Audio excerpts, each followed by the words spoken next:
Hey, this is Don coming to you from The Clinical Trials Guru. Again, that website is www.TheClinicalTrialsGuru.com.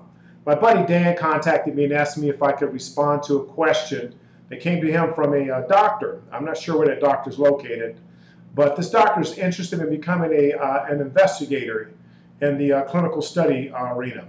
I'm guessing he wants to start his own research business and get his hands on what's going on in that industry and work from there.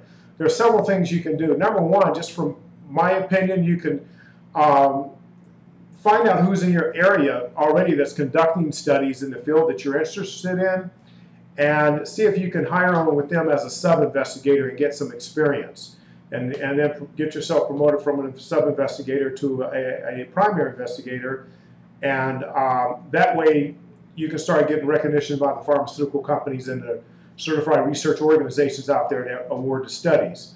Now, there's other ways to do it yourself if you just want to get started and get it going yourself. Number one, I'm going to skip some steps here. Number one is find yourself a qualified research coordinator.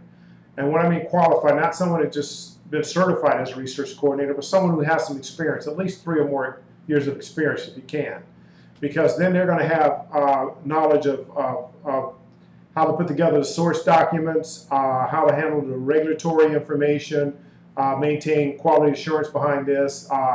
They'll have a good understanding of the good clinical practice and everything that you're going to need and support you're going to need when conducting these studies. As a matter of fact, a coordinator can take at least 75% of the load away from the investigator and take a little pressure off of them, because a lot of investigators are running private practices as well as conducting research.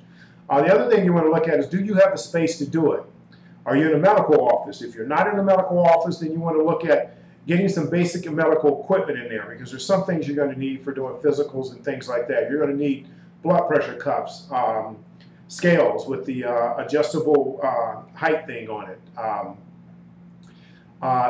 EKGs, and sometimes some studies will provide you with EKGs, but you may want to look at that as well. You'll need centrifuges, and a lot of times you're going to need the frozen type, if I'm saying that correctly. I'm trying to go fast here because I don't want to spend a lot of time doing this. But anyway, these are things you want to look at. The other thing you want to look at as a doctor is, do you really have the time?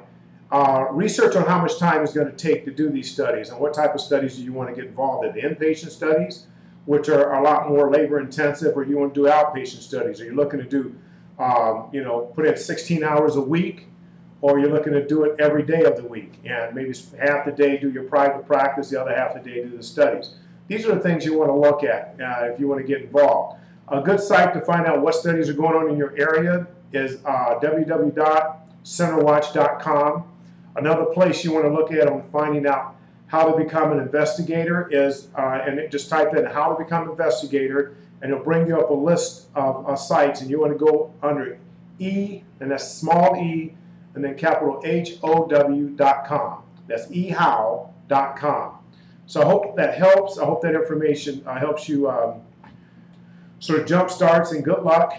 And we're signing off here. This is Don from www.TheClinicalTrialsGuru.com. Thanks.